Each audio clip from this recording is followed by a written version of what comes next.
Assalamualaikum warahmatullahi wabarakatuh.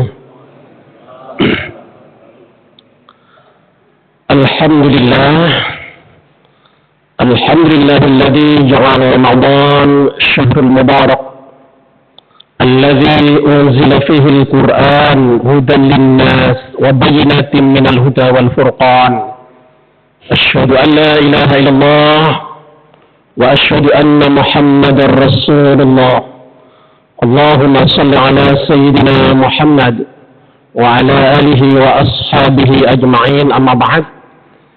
Yang kami hormati dan yang dimuliakan Allah Subhanahu wa taala, bapak-bapak, ibu-ibu, jamaah salat Isya, insyaallah nanti kita lanjutkan dengan berjamaah salat sunnah tarawih dan witir Masjid Al-Wahyu yang dimuliakan Allah Subhanahu wa taala. Sehat sedaya Bapak Ibu? Alhamdulillah.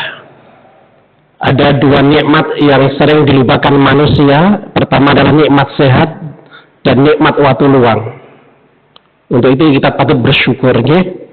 Semoga sampai detik ini aktivitas kita di Yaumul Syahr Ramadan ini senantiasa diterima oleh Allah Subhanahu wa taala. Amin Allahumma amin. Salawat dan salam semoga tetap tercurahkan pada baginda Rasulullah Muhammad sallallahu alaihi wasallam. Bapak Ibu hadirin rahimakumullah, Masya Allah, tadi itu kita warga Surabaya dikejutkan 2 kali gempa leres, ya. Masya Allah. Yang pertama menjelang Jumatan, saya itu isi menjelang khutbah, ya. Saya pikir saya itu darah tinggi saya kumat, ya. Tapi gitu, ya. Saya nggak kok gini. Pulang baru sadar, istri bilang tadi terjadi gempa. Terus tadi habis asar menjelang jam 4 atau jam berapa ya tadi, ya. Gempa lagi agak lama, Masya Allah. Semua orang semburat keluar. Ada yang masih OTT, Masya Allah. Ada yang, ya Allah, terbuka auratnya. Saya membayangkan kalau kayak begini, hikmahnya gini Bapak Ibu. Kalau panjenengan pas dipanggil oleh Allah dalam keadaan nggak berzikir bagaimana? Makanya jangan sampai tidak berzikir. Ya, ambil hikmahnya. Karena kematian tuh kita nggak terduga. Ya. Oke, itu adalah tadi serba-serbi tadi hari ini, ya. Nah, malam hari ini Bapak Ibu, saya akan menyampaikan tentang masalah dahsyatnya tentang bahayanya hibah. Bahayanya hasud. Hasud bukan hibah. Hasud Bapak Ibu.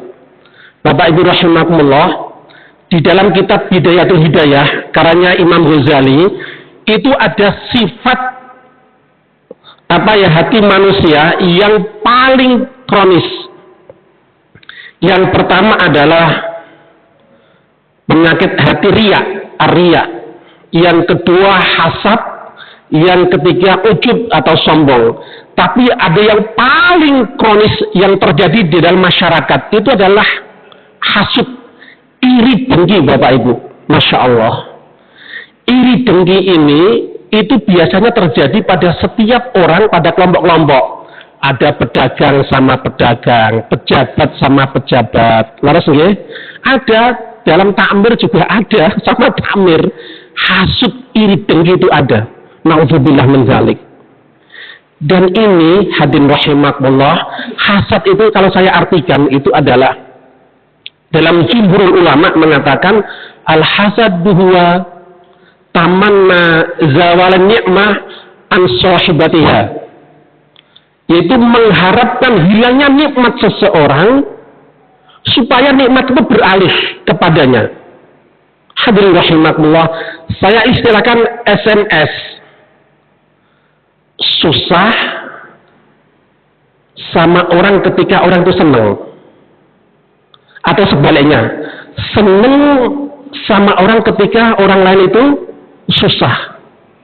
Makanya coba kita lihat surat Ali Imran ayat 120, insyaallah Allah langsung begini, in tamsaskum hasanatun tasukum wa in tusin sayi'atu yafrahu biha. Jika Allah melimpahkan kebaikan, mereka itu tidak suka, nggak senang. Wa in tusibhum sayyi'atun yafrahu biha. Orang dengki itu ketika rekan kerjanya, rekan sekantornya, rekan apapun juga dalam bertetangga, apabila dikasih kejelekan, dikasih musibah, orang pendengki itu adalah gembira luar biasa. Masya Allah. Hadirin rahimakumullah, sampai Rasulullah SAW mengingatkan para sahabat langsung begini, wahai sahabatku, iyyakum wal hasada, fa innal hasada ya'kulul hasanat kama ya'kulun narul hatab. Masya Allah. Iyyakum wal hasada, jangan wahai sahabatku hindari hasud, iri dengki. Jauhi benar, kata Rasulullah. Fa innal hasada, sesungguhnya hasud, iri dengki, kata Rasulullah, ya'kulul hasanat, kata Rasulullah, menghapus, melebur berbagai kebaikan. Makanya ini jamak hasanat, bukan hasanah, mufrad bukan. Kalau panjenengan yang puasa ini kok ada hasud sama tetangganya, sama rekan kerjanya, lenyap pahala puasanya, pahala ibadahnya banyak, kebaikan-kebaikan lenyap. Kama ya'kulun narul hatab, sebagaimana api membakar kayu. Na'udzubillah min dzalik. Hadirin rahimakumullah. Sampai Rasulullah juga dalam hadisnya mengingatkan, hadis ini dikatakan oleh Abu Hurairah, la tahasadu wala tanajashu. Terus Rasulullah melanjutkan, wala taqulu wa taqribatallahu ikhwana. Jangan kau hasad, wala tahasadu. Jangan kau sampai hasad, saling iri dengki. Wala tanajashu, dan janganlah kamu saling menyakiti. Wala tabaghadu, saling mendiamkan, enggak wahuan di antara sesama. Tapi jadilah sebagai hamba Allah yang bersaudara, sampai begitu. Hadirin rahimakumullah. Masya Allah, ini hasud ini, Bapak Ibu, yang sewu, menjangkiti kita itu kapan saja, di mana saja. Coba Rasulullah SAW, coba lihat ya. Rasulullah itu wafatnya 63 tahun. Ibunda Aisyah mengatakan, Rasulullah itu ubanan, yang sewu, hanya 3 helai rambut. Dalam riwayah itu karena Rasulullah tidak pernah hasud. Makanya saya nggak mengatakan yang banyak uban itu banyak hasudnya, nggak begitu. Tapi bisa untuk respeksi barangkali gonta ganti itu sambut bisa. Tapi panjenengan kok sudah banyak ubannya, kadang monggo introspeksi diri, leres. Masa duniawi, coba pernah Rasulullah diadukan oleh para sahabat gini, ya Rasul, saya punya pembantu ini begini, curian dan sebagainya. Rasulullah itu enggak maafkan, gitu toh. Ada apa-apa masa duniawi Rasulullah maafkan, jembar atine, Masya Allah. Tapi kalau masalah hukum Allah, Rasulullah itu tegas. Makanya Bapak Ibu rahimakumullah, banyak orang yang hasud. Yang pertama ya, orang itu tidak pernah tenang hidupnya, selalu was-was. Jadi nggak tenang hidupnya dan luar biasa. Seperti Rasulullah ini tenang. Bahkan Rasulullah wafat itu hanya 3 helai rambutnya yang uban, padahal beliau itu umurnya 63 tahun. Semakin panjenengan banyak mikir, apalagi hasud, semakin ubanan banyak. Moga introspeksi diri. Ini momentum Ramadan, Bapak Ibu, nggih, monggo hati-hati. Iyyakum wal hasada. Sama Rasulullah gini. Dahsyatnya ghibah atau hasud itu sampai gini, iyyakum wal hasada. Jauhi, hati-hati kau tentang hasud ini, iri dengki. Fa innal hasada ya'kul hasanat. Karena orang yang hasud, iri dengki pada tetangganya siapa saja, ini akan menggerogoti, menghapus pahala-pahala kebaikan seperti api membakar kayu. Na'udzubillah min dzalik. Terus Bapak Ibu rahimakumullah, orang yang iri dengki itu biasanya akan terbentuk pribadi yang tidak bersyukur kepada Allah Subhanahu wa taala. Ayo Bapak Ibu, orang yang sering hasud itu dalam pribadinya itu akan terbentuk tidak pernah mensyukuri nikmat Allah Subhanahu wa taala. Coba biasanya ini nun sewu ibu-ibu ya, nun sewu ibu, ayo hati-hati ini masalah hasud. Hasud ini ya, awal dari penyakit hati hasud ini akan timbul ghibah. Ini yang bahaya lagi. Ghibah, fitnah, akhirnya nggak rukun sama tetangga. Itu hasud, iri dengki. Sampai Allah Subhanahu wa taala ini spesial khusus kita disuruh untuk minta perlindungan. Surat Al-Falaq, wa min syarri hasidin idza hasad. Masya Allah. Hadirin rahimakumullah. Coba kita lihat nih, saya harus meringkas supaya nggak terlalu lama. Pada zaman hasud ini sudah ada sejak zaman Nabi Adam alaihissalam, antara Nabi Adam dan iblis. Dilanjutkan putra-putranya, Qabil dan Habil. Itu karena hasud. Pertumpahan darah pertama kali di dunia itu Qabil dan Habil karena hasud iri dengki. Coba kita lihat lagi, Nabi Yusuf alaihissalam. Itu surat Yusuf, Masya Allah, itu ada ayat 111 surat. 90% itu sejarahnya Nabi Yusuf alaihissalam. Itu dimulai dari hasud. Coba kita lihat. Sampai Allah itu bilang pada Nabi Muhammad SAW di ayat 3 gini. Nahnu naqussu alaika ahsanal qasas. Ya Muhammad, aku berikan sebuah kisah yang paling baik untuk pembelajaran bagi kalian, bagi kamu. Ahsanal qasas kata Allah Subhanahu wa taala. Terus idz qala Yusuf li abihi ya abadi inni ra'aitu ahada asyara kawkaba wasyamsa wal qamara ra'aituni sajidin. Wahai ayahku, kata Yusuf masih kecil, saya tadi malam itu bermimpi. Seakan-akan ada 11 bintang, 1 matahari, 1 bulan bersujud di hadapanku. Kata ayahandanya Yakub, ya anakku, ini sudah firasat akan jadi orang besar nanti kamu. La ta'sus ru'yak ala akhwatik. Fayaqidulak, kata Allah. Jangan kau ceritakan mimpi ini pada saudara-saudaramu. Sungguh akan hasud, akan menjadi tipu daya. Masya Allah, benar hadirin rahimakumullah. Sampai hasudnya luar biasa. Nabi Yusuf itu sampai dibawa ke hutan, dibujuk ayahnya Yakub, sampai diceburkan ke sumur, terus sampai dievakuasi oleh orang-orang yang berdagang, dijual menjadikan budak ke pembesar Mesir. Hasud, mulanya hasud itu. Na'udzubillah min dzalik.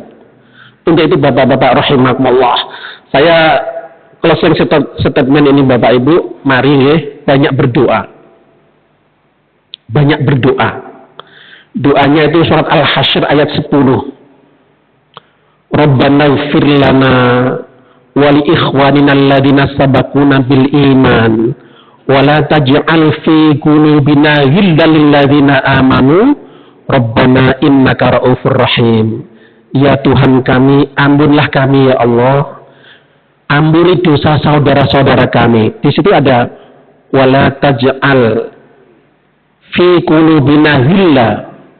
Ya Allah, jangan jadikan di hati kami ada sifat hasud, ghilla, iri hati.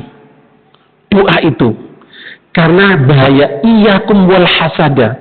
Jauhi hasud. Hasud itu bisa melenyapkan pahala. Hadirin rahimakumullah. Pernah Rasulullah SAW itu pernah ngomong gini, wahai sahabatku, sebentar lagi ada ahli surga datang. Ada orang klewas sambil bawa sandalnya, ambil air wuduknya gitu nggih, netes-netes. Banyak sahabat Ali bin Abi Thalib, Abdullah bin Amr dan lain sebagainya. Mosok potongan ini ahli surga. Besoknya lagi Rasulullah mengatakan gini, orang itu klewas, ambil air wuduk sambil nyanggeng sandalnya. Rasulullah, sebentar lagi wahai sahabatku ada ahli surga datang. Sampai 3 kali. Terus Abdullah bin Amr bin As itu gini, mosok orang ini sahabat Ansor, bukan semua sahabat Muhajirin loh ya, sahabat Ansor ahli surga. Terus langsung dia investigasi. Abdullah bin As, Abdullah ibnu Amr, izin kepada salah satu sahabat Ansor yang dikatakan Rasul ahli surga. Wahai saudaraku, izinkan aku untuk nginep di rumahmu. Dipersilahkan, diinvestigasi. Malam pertama ibadahnya biasa-biasa saja, nggak qiyamul lail kadang, biasa-biasa saja, masya Allah. Besoknya hari Kamis, hari Senin itu nggak puasa dia, biasa ibadahnya biasa, lugu biasa. Terus ketika sudah berakhir aku bertanya gini, wahai saudaraku sahabat Ansor, saya di sini itu sakit silaturahim dan ingin tanya kepadamu. Saya ini meriset apa sih pekerjaanmu sampai Rasulullah mengatakan engkau ahli surga. Padahal dia heran, kok masa aku dikatakan ahli surga. Tapi statementnya yang terakhir itu gini, pada Abdullah bin Amr, wahai saudaraku Abdullah bin Amr, saya itu setiap hari, setiap bangun pagi, tidak ada terbisik pun dalam pikiran saya untuk menipu saudara muslim dan hasut iri dengki terhadap muslim lainnya. Masya Allah. Langsung Abdullah berkata, subhanallah, inilah amalan panjenengan yang mengantarkan engkau ahli surga. Subhanallah. Mudah-mudahan hadirin rahimakumullah, melalui momentum Ramadan ini, ayo nih kami mengajak pada diri kami sendiri yang dhaif ini, pada panjenengan semuanya ya, ayo hati-hati masalah hasud iri dengki. Ini terjangkit di mana-mana. Coba April Pilpres ini, habis pilek ini, kita sudah tahu siapa yang jadi legislatif. Ini timbul hasud luar biasa. Hati-hati, hati-hati. Nggih, mugi-mugi kula lan panjenengan nggih malam hari ini dikasih kekuatan oleh Allah Subhanahu wa taala untuk bisa menghindari hasud iri dan dengki. Dan semoga Allah Subhanahu wa taala ketika memanggil kita, mewafatkan kita dalam keadaan husnul khotimah. Amin Allahumma amin. Mohon maaf Bapak Ibu, waktunya memang sedikit ini kultum, kurang lebihnya mohon maaf nggih. Billahi taufiq wal hidayah wa ridha wal inayah. Wassalamualaikum warahmatullahi wabarakatuh.